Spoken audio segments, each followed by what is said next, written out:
Muito bem, como nós falamos, estamos aqui agora iniciando a nossa aula hoje, segunda-feira, na unidade 3 aqui do módulo Hebreus e Epístolas Gerais. Hoje, conforme nós já falamos aqui, vamos estar falando sobre as epístolas universais, as epístolas petrinas, primeira e segunda epístola de Pedro, o apóstolo Pedro.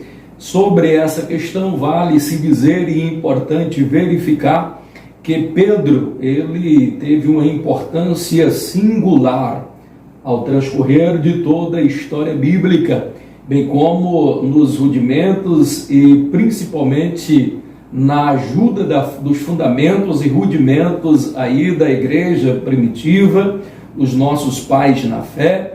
Então, as epístolas petrinas, elas tiveram um papel fundamental para a edificação e solidificação da nossa fé na pessoa bendita de Cristo Jesus.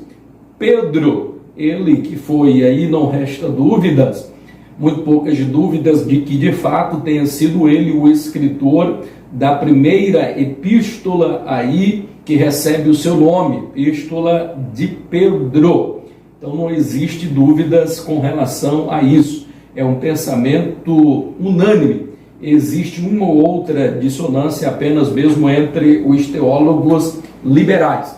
E quanto a isso não há novidade, porque principalmente os mais estudiosos aí, os teólogos da área liberal, eles sempre vão encontrar alguma coisa sobre o que falar, sobre o que se questionar. Sendo assim, não é nenhuma novidade nós entendermos esses pormenores quando nós vemos aqui alguma indagação de algum questionamento sobre a autoria disso ou daquilo. A gente já percebe que essa é uma tônica mesmo aí daqueles que são considerados aí da ala da teologia liberal.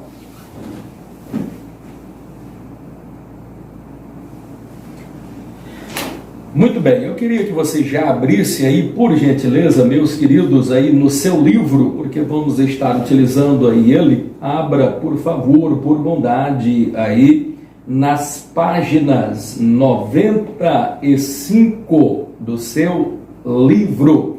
A partir da página 95, aí até a página 125, vamos estar falando aí sobre as epístolas universais do apóstolo Paulo. No primeiro ponto aí é importante nós estarmos falando aí, 1.1 vai falar sobre Pedro, o pescador. Quem foi Pedro? Na verdade, Pedro, ele de Betsaida, dessa região ali conhecida, e veio da parte ali da Galileia. Ele era helenista, tinha essa tradição, uma convivência aí muito próxima com a linguagem do grego, dada a região de onde ele era oriundo. Então, esse Pedro, irmão de André, pescador, tinha uma empresa de pescaria, onde tinha uma sociedade com Tiago e João, que depois foi posteriormente também aí apóstolo de Cristo. André, que era seu irmão, também apóstolo de Cristo. André, que por sua vez também fora discípulo de João o Batista, e depois, por ocasião aí do batismo de Jesus, ele passa a seguir o mestre, com a concordância inclusive de João o Batista. Então, Simão Bar-Jonas, quando fala Simão Bar-Jonas, está querendo dizer de quem ele é filho, porque o sufixo bar denota de quem a pessoa é filho. Quando você ouve lá na Bíblia Barrabás, não está dizendo o nome da pessoa, e sim de quem ele é filho. É filho de Rabás, Bartolomeu, filho de Tomai, e assim por diante. Quando você vê Simão Bar-Jonas, está dizendo Simão, filho de Jonas, sufixo bar aí vai denotar de quem ele é filho. Então sabemos que ele era filho aí de Jonas, muito proeminente, um pescador por excelência, mas Deus o chama sobremodo e acima de tudo para ser um pescador de homens. Sobre isso é importante ressaltar e verificar, meus queridos, vocês que já estão aí conosco, a Ellen Cássia, a missionária Ione, Ezequiel da Silva, Jadevan, grande abraço, meu amigo, vocês que já estão chegando aí, ainda um pouco número ainda de alunos em sala, quero crer que daqui a pouco vão estar chegando mais alunos aí para estarem conosco online. Merislane acabou de entrar também, grande abraço. Hoje temos uma aula maravilhosa aqui para estudarmos sobre a vida e a obra desse grande homem de Deus, a saber, o apóstolo Pedro. Pedro, para nós sintetizarmos melhor, nós vamos conhecer 3 fases na vida de Pedro.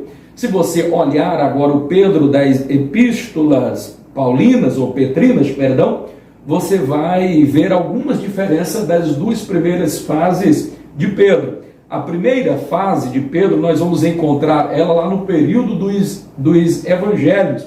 Evangelho de Jesus segundo escreveu Mateus, Evangelho de Jesus segundo escreveu Marcos, Evangelho segundo João e Evangelho segundo Lucas. Nós vamos ver ali um Pedro diferente daquele que nós encontramos, por exemplo, em Atos, e mais diferente ainda daquele Pedro, o escritor agora das epístolas aqui petrinas. Se você for observar, a primeira fase de Pedro, nós vamos encontrar um Pedro um tanto quanto intempestivo, ou seja, Pedro, em sua primeira fase, ainda era um homem muito instável, ou seja, ele vislumbrava momentos de altos, mas momentos também baixos.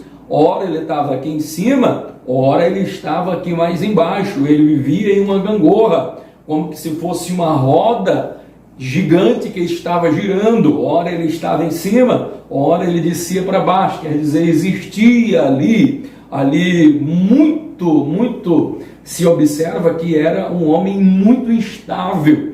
Ao passo que ele tinha muita fé, daqui a pouco ele já estava pegando a espada. Esse mesmo Pedro, que ele era, pela sua própria natureza, um homem que ele gostava muito, ele não se omitia, tinha algumas características peculiares muito importantes, não se omitia, seja para errar, seja para acertar, mas ele estava sempre tomando ali à frente de alguma situação.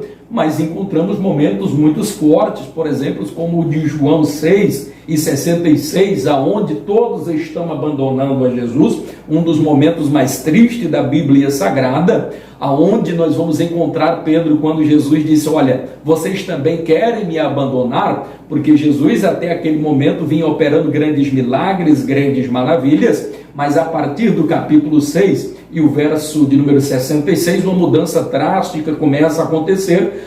Os discípulos vão os abandonando, a multidão começa a abandonar a Jesus, e Jesus disse: olha, vocês também querem me abandonar? Fiquem à vontade. E Pedro pega e diz a célebre frase: para onde iremos nós, Senhor, se só tu tens as palavras de vida eterna? Então ele tem momentos épicos lá em cima, mas tem momentos que ele está realmente lá embaixo. Quem poderia se esquecer quando ele nega a Jesus por 3 vezes?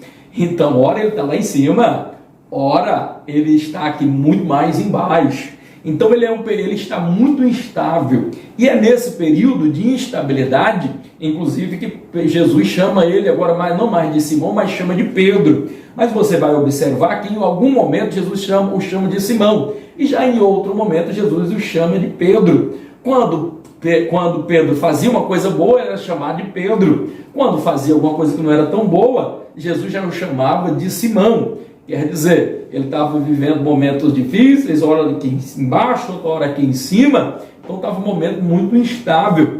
Então Jesus ele o chama de Pedro, que quer dizer Petros, fragmento de pedra. E quando Jesus o chama de fragmento de pedra, e você vai poder observar, inclusive, lá no Evangelho do Senhor Jesus, segundo escrever Mateus, você vai observar algo bastante interessante. É que Senhor Jesus ele faz uma afirmação poderosa.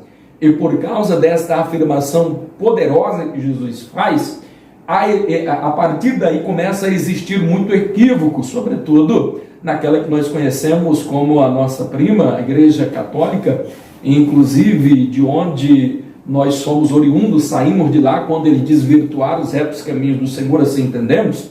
Então a gente vai perceber e vai entender aqui, compreender a forma como eles analisavam, porque para eles o fundamento da igreja é Pedro, por causa dessa afirmação aqui de Mateus, no capítulo de número 18, e o versículo, o capítulo de número 16, e o versículo de número 18, aonde o Senhor Jesus vai dizer assim para ele, de uma forma muito forte: pois eu também te digo, quando Pedro dá uma resposta muito entusiasmada para Jesus, então diz: Pedro, eu também te digo que tu és Pedro, quer dizer, Petros, e sobre esta pedra edificarei a minha igreja. Logo eles entenderam que Pedro, a igreja seria edificada, a igreja seria fundada na pessoa de Pedro, e não existe um equívoco teológico mais estapafúrdio, mais relapso com a verdade e o contexto bíblico do que este,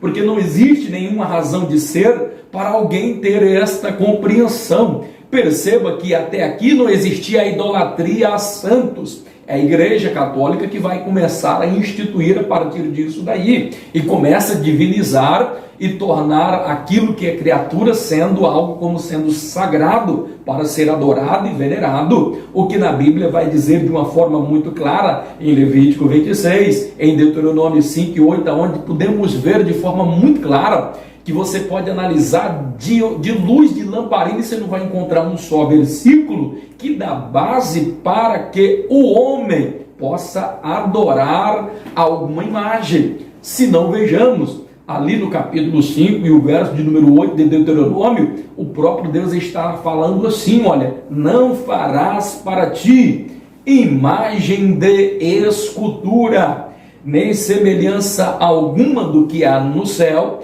nem semelhança alguma do que há na terra, nem nas águas embaixo da terra. Então você não pode fazer uma imagem daquilo, nem do próprio Deus, nem do próprio Jesus, de nenhum anjo, e de nenhum homem aqui na terra, ou de um peixe, ou de qualquer coisa, porque existem países que eles adoram, por exemplo, a minhoca como Deus, adoram vaca como Deus, o piolho como Deus, totens como Deus, então ratos como Deus. É um absurdo, uma sandice sem tamanho. Então Deus jamais iria concordar e jamais faria uma afirmação desta natureza.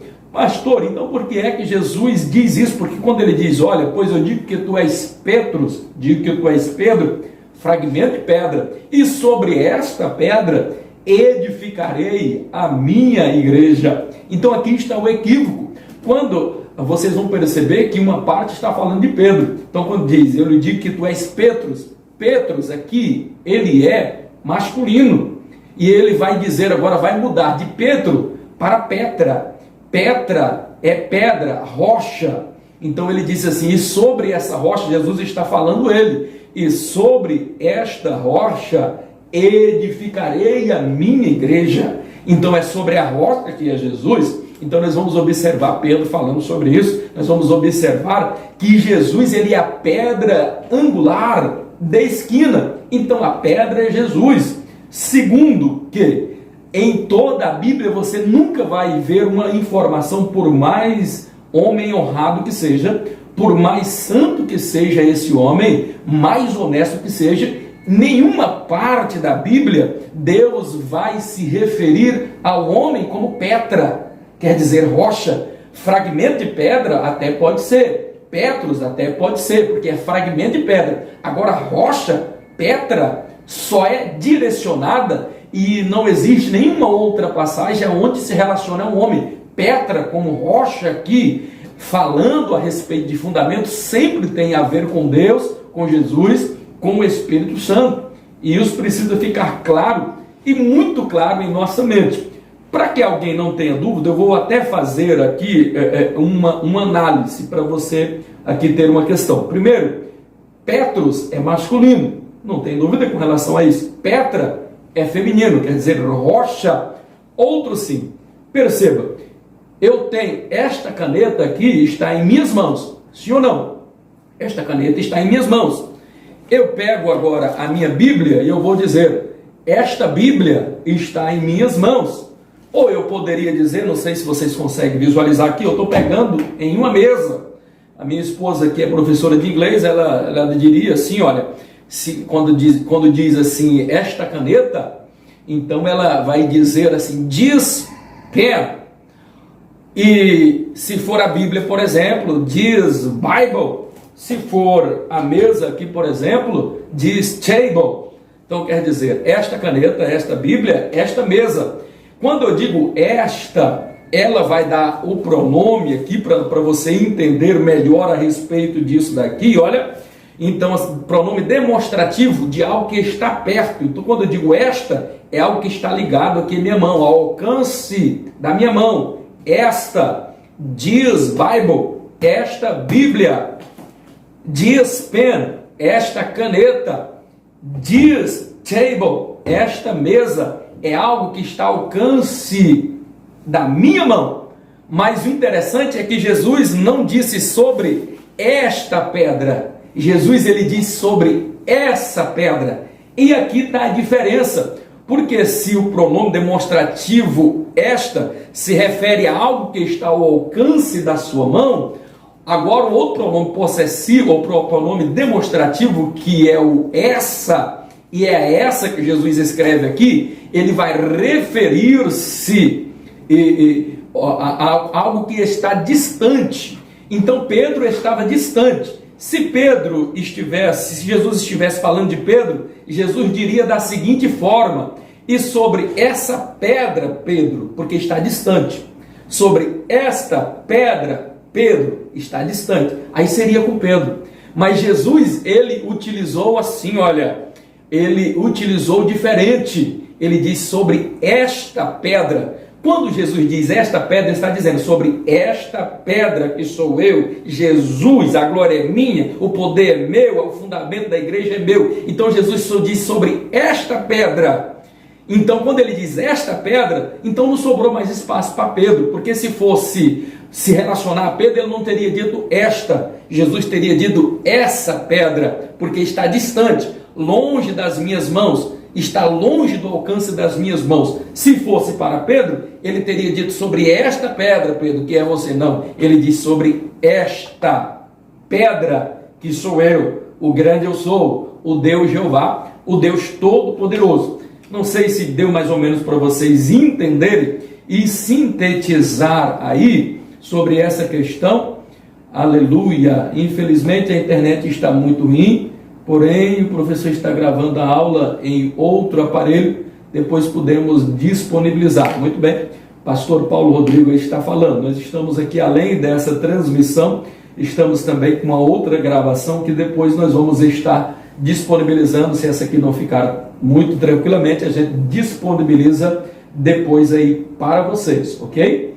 Grande abraço aí a todos. Vamos continuar aí com a nossa aula. Já que você entendeu este contexto agora, aí na página ainda do seu livro, na página de número 95, onde nós estamos falando, 1.1, Pedro o pescador. Então, estamos aí na primeira fase. A primeira fase de Jesus é essa, que ele está muito instável. A segunda fase aí da vida do apóstolo Pedro é registrada em Atos. Em Atos, nós já percebemos uma nova fase aqui do apóstolo Pedro. Nesta nova fase, nós vamos observar algo por demais interessante. É que Paulo agora deixa de ser impetuoso, intempestivo e instável, e agora ele começa a ser uma pessoa mais prudente.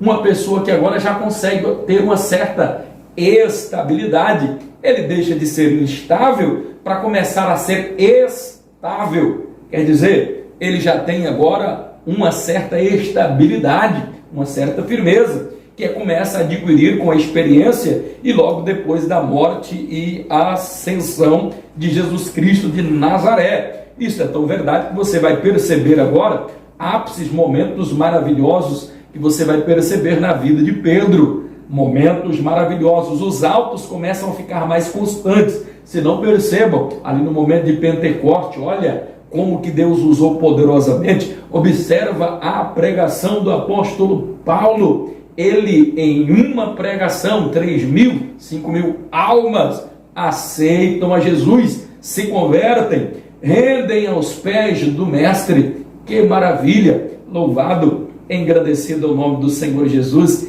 que é digno de toda honra, digno de toda a glória. Então nós vamos ver agora também uma outra terceira fase, que é exatamente esta, que é a fase onde nós temos as epístolas aqui petrinas. Então nós vamos perceber um apóstolo Pedro um tanto quanto diferente daquelas duas primeiras fases, a fase do Evangelho, um Paulo mais intempestivo, a fase agora, a segunda fase no livro de Atos, que já é um homem que consegue conseguir uma certa estabilidade, em que os momentos mais altos, os ápices da vida dele, estão mais presentes, ao passo que os momentos de fragilidade, os momentos de instabilidade começam a diminuir. E agora chegamos aqui nas epístolas petrinas, onde nós vamos encontrar um apóstolo Pedro bem diferente, mas muito diferente mesmo daqueles outros dois daquela primeira fase. Primeiro, porque agora ele já está avançado de idade, levando-se em consideração que agora ele já está em uma tenra idade, ou já está numa idade avançada, perdão, numa idade bastante avançada, e por estar numa idade bastante avançada, a experiência o leva agora em outro estágio. E nós vamos observar aqui o quanto esse homem está aqui cônscio, seguro das suas palavras, o quanto ele está agora abençoado e fortemente respaldado dentro da palavra de Deus. Então, já que você entendeu essas três fases aí da vida do apóstolo Pedro, vamos agora caminhar sobre a questão da autoria. 1.2 aí do capítulo 1 da unidade em que nós estamos estudando. 1.1, a respeito da autoria. Se não vejamos, percebam, sobre a autoria aqui da epístola de Pedro, é importante dizer, vale-se dizer, importante ressaltar, que a primeira epístola de Pedro não existe assim uma análise, ainda que hipotética, de alguém, por exemplo, com um argumento sólido, dizer que não fora ele o escritor aqui desta carta, desta epístola. Então, sobre isso não existe qualquer dúvida, são quase que unânimes. Se existe uma epístola dentro do cânon do Novo Testamento em que não houve qualquer, vamos dizer assim, dúvida sobre a autoria, é a primeira epístola de Pedro. Primeiro que ele já começa dizendo que eu, apóstolo de Cristo. Então ele já se identificou, ele diz, eu sou o escritor desta carta. Então sobre isso não existe dúvida, como não existe dúvida, por exemplo, nos nossos pais na fé. Nenhum pai da fé negou a autoria desta carta, não sendo Pedro. Nenhum reformista ou pré-reformista questionou a autoria desta carta que não fosse Pedro. Os principais teólogos, até os mais odiernos, nunca existiu nenhum outro que questionou a autoria desta carta. Não, mas nós encontramos dentro da teologia liberal, pastor, um ou dois dissonantes que dizem que pode ser que esta carta não teria sido escrita pelo apóstolo Pedro, e argumenta para tanto porque a carta ela tem nuances de um grego muito cristalino, um grego muito bem estruturado. Então, assim, na argumentação desses teólogos liberais, e eles questionam a tudo. Então eu não costumo nem dar muito ouvido a esses teólogos liberais, porque se todos os reformistas, pré-reformistas, o pai da igreja, nunca ao longo da história não houve nenhuma contestação com relação a isso, como é que aparece agora um teólogo liberal e tenta argumentar uma tese que não tem nenhuma razão de ser? Primeiro porque ela própria se desfaz, porque nesta carta, primeira epístola, até o próprio Pedro ele diz que escreveu essa carta em parceria com Silvano. Quem é Silvano? Silas. Então Silas ele era um homem erudito, conhecedor do grego helenista. E segundo, que não tem nenhuma sustentação, porque o próprio Pedro, porque eles argumentam que aqui o grego é muito sofisticado. Ora, Pedro era da Galileia, ele veio de Betsaida, esta região era helenista. Então, assim, aonde o grego ele tinha uma predominância. Então, era natural que Pedro conhecesse ali as nuances e toda a cristalidade ali do grego, e por isso escreve com muita propriedade. E segundo, que aqui Trajano, Silas era um erudito, e estava com ele e foi co-participe aqui, não vou dizer co-autor, mas esteve ali na instrução, como que um escriba orientando, fazendo ali, de repente, alguma correção ou outro. Então não existe uma análise, ainda que hipotética, e alguém, por exemplo, queria argumentar que esta carta não teria sido escrita por Pedro. E já, se aqui nós não temos aqui nenhuma resistência que a autoria teria sido aqui do apóstolo Pedro, na segunda epístola nós já vamos encontrar aqui uma aparente contradição, e por causa dessa aparente contradição, essa carta ela demorou-se muito tempo para ser aceita dentro do cânon do Novo Testamento. Ela e a epístola de Judas, elas foram as epístolas que só foram inseridas muito mais lá na frente, foram as últimas a serem inseridas, porque havia algumas dúvidas, tanto quanto na autoria, quanto na canonicidade aqui dessa epístola. E pelo simples fato que na epístola aqui, na segunda epístola de Pedro, nós vamos encontrar uma mudança drástica de narrativa, porque se na primeira epístola nós encontramos aqui esse grego muito polido, muito bem harmonizado, muito bem estruturado, com palavras muito fortes, esclarecedoras, de uma erudição muito grande, já na segunda epístola não. Ali nós vamos perceber que as frases não são tão assim, tão contundentes, tão muito bem elaboradas. O grego ele não está assim tão muito estruturado em seu original. Exatamente por causa disso, alguns argumentam de que não teria sido Pedro e que possivelmente, e por causa até de uma similaridade, alguma parte ali com a epístola de Judas, então eles tentam ali, principalmente os teólogos liberais, argumentar que não teria sido Pedro o escritor aqui dessa carta. Contudo, não existe nenhuma razão de ser, uma análise ainda de que hipotética, de que possamos assim conjecturar de uma forma diferente. Haja vista que nós vamos observar dentro do contexto dessa carta o próprio apóstolo Pedro aqui argumentando a partir do capítulo 1 até o verso 14, nós vamos observar ele próprio dizendo que ele dizendo que foi ele quem escrevera, eu, apóstolo de Cristo, servo de Deus, escrevi a carta. E nós vamos observar que o mesmo Pedro ele vai dizer o seguinte, olha, esta é a segunda carta que vos escrevo. Ora, se ele está escrevendo a segunda, é porque existiu a primeira.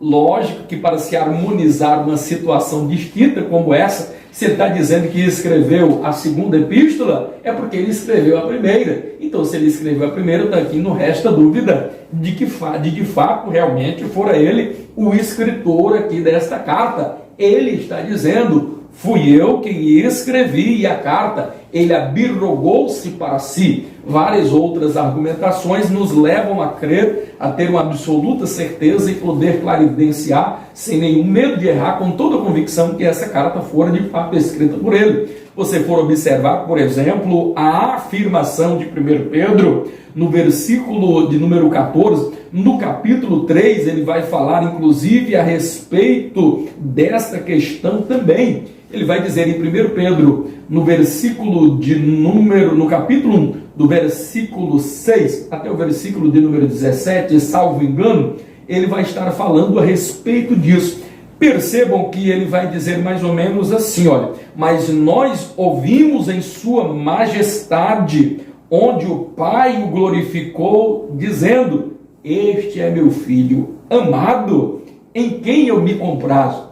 Ora, então o próprio apóstolo está dizendo, quem é que falou isso? Ele está falando dele próprio, que ele viu Jesus transfigurado em um corpo de glória. Onde foi isso? Lá no Monte da Transfiguração. Então quem estava lá? Estava Tiago, estava João, estava Pedro. Tiago já não poderia ser, porque Tiago já havia sido martirizado aqui nesse tempo. João, ele não averrugou-se para ti o título dessa carta, então só poderia ser de fato realmente Pedro, que era um dos três que estavam lá. Então sobre isso não pode ter nenhuma dúvida. Você quer ver um outro argumento muito forte, dentre vários que poderíamos aqui citar? A própria citação no verso 14 do capítulo de número 1, ele vai dizer da seguinte forma, dizendo a respeito de como seria, ele vai argumentar que o Senhor Jesus, o Mestre, mostrou a ele como seria a sua morte.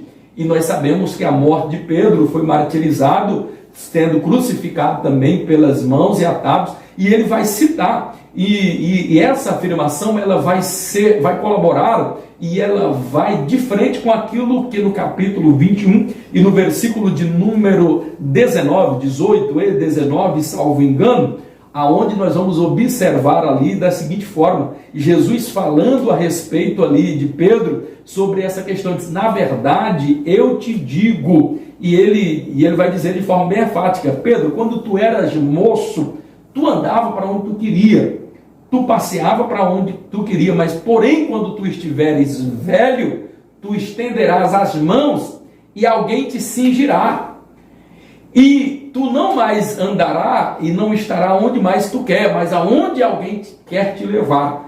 Ele estava, e a sequência vai dizer ainda, a interlocução ali, quando quem está aí escrevendo, ali, João escrevendo, ele vai dizer, e Jesus estava falando isso, acerca, mostrando de que morte Pedro, de que tipo de morte Pedro então morreria. Então não resta dúvida de que aqui realmente é a pessoa de Pedro, o apóstolo, que escreveu essa carta.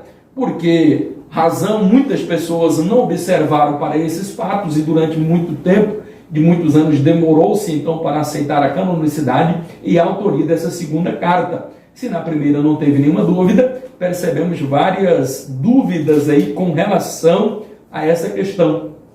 Só me dá um horário aí para mim não me perder, eu estou sem relógio aqui. No meu anel. Muito, é porque demos uma atrasadinha, deixa eu só. Estamos aqui em cima do horário, meus queridos e amados irmãos. Vamos dar uma acelerada aqui para ver se a gente ganha tempo. As coisas, o pastor da próxima aula já está aqui. Nós começamos devido a um problema técnico.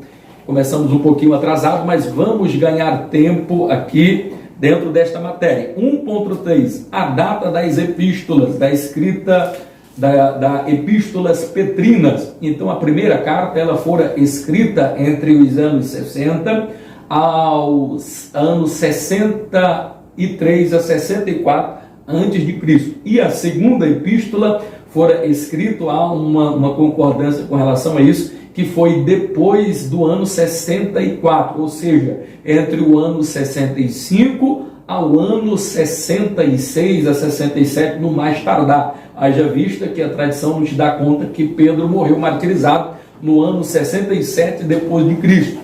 E se na primeira carta fala muito a respeito de uma perseguição, vai colaborar muito com o tempo da perseguição que Nero promoveu à igreja. E essa perseguição, ela vai durar e vai perdurar e permanecer aí durante um bom tempo. E vai permanecer até o ano 64. Então, no ano 64, essa perseguição ela vai cessar por um pouco. E é quando cessa essa perseguição aí, inclusive, que é escrito esta segunda epístola petrina.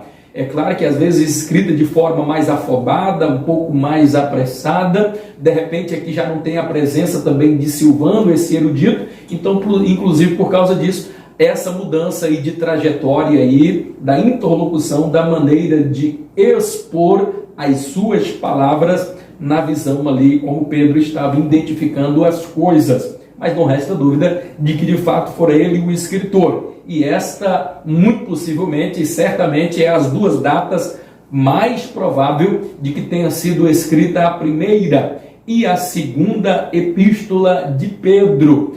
Então, assim, se não existe agora dúvida, o período que ele escreveu, existe uma dúvida do local onde Pedro escreveu, por exemplo, esta carta.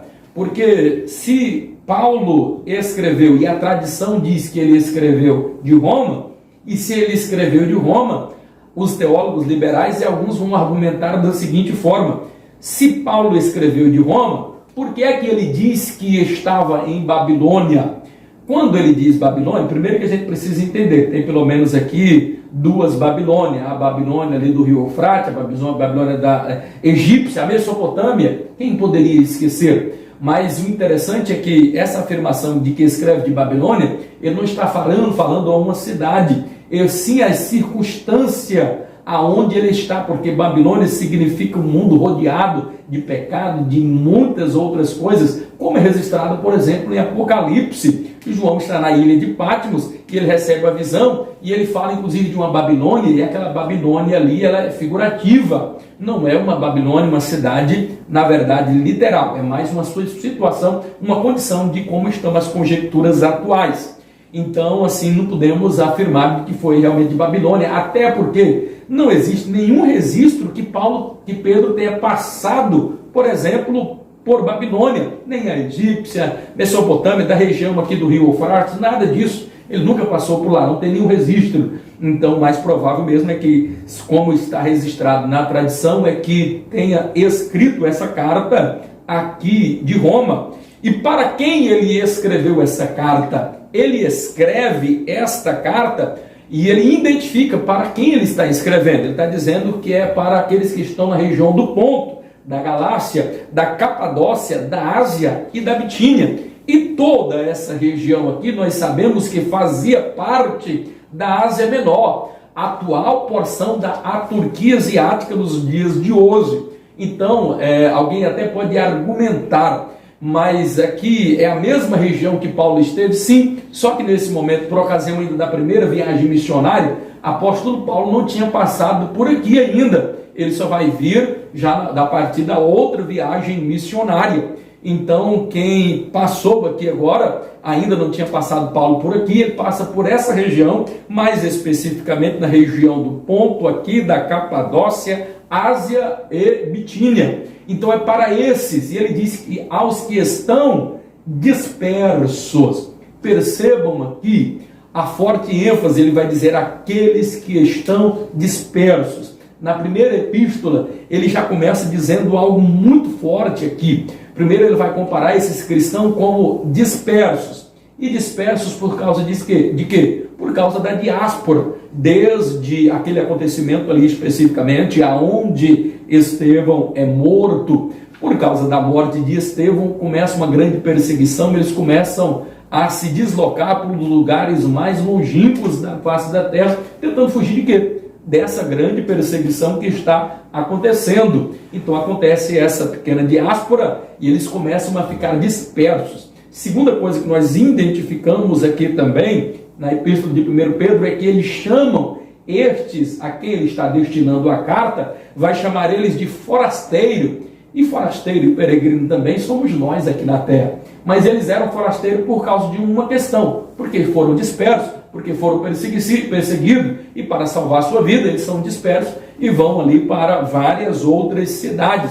Uma outra coisa que o apóstolo Paulo chama aqui a atenção, ele vai chamar estes a quem ele está destinando a carta de eleitos. Ora, eles são dispersos por causa ali da perseguição política e religiosa. Segundo, eles são forasteiros por causa do aspecto social. Terceiro, eles são eleitos pela escolha divina aqui de Deus. 1 Pedro 1 e 3, nós vamos observar que Jesus ele já vai começar aqui entrando muito forte, porque aqui ele já vai falar sobre a salvação como presente de Deus. A salvação como presente de Deus. E logo no capítulo 1 ele vai dizer assim, olha, bendito seja o Deus Pai, Criador de nosso Senhor e Salvador Jesus Cristo, o qual gerou em nós uma nova e viva esperança mediante a salvação por intermédio da ressurreição de Cristo Jesus. Então ele já começa aqui dizendo qual é a fonte da nossa salvação e qual é a natureza da nossa salvação. A natureza da nossa salvação está presente na afirmação quando ele diz por uma nova e viva esperança. Qual é a natureza da nossa salvação? A natureza da nossa salvação é uma nova e uma viva esperança em que? Agora vai falar a fonte da nossa salvação. Qual é a fonte da nossa salvação? O versículo ele já vai explicar aí muito claramente que é mediante a ressurreição de Jesus Cristo de Nazaré dentre os mortos. Então ele já começa dizendo aqui a fonte e a natureza da nossa salvação. A nossa natureza da salvação vem de quê? De uma nova e viva esperança. Isso significa dizer que Jesus é a nossa esperança. E o apóstolo Pedro aqui ele está falando enfaticamente a respeito desta viva esperança. Porque o crente jamais perde a esperança. Por quê? Porque Jesus é a nossa esperança. Jesus ele até morreu, a nossa esperança morreu um dia, mas ao terceiro dia ela ressuscitou para nunca mais morrer. Então existe um adágio popular que diz que a esperança é a última que morre, só se for para eles lá. Para o crente jamais pode morrer. Eu colaboro e eu cito aqui, já chegando aqui no finalzinho, finalizando aqui os dizeres, ainda tinha muito para nós falarmos, mas não cronometramos bem aqui o tempo.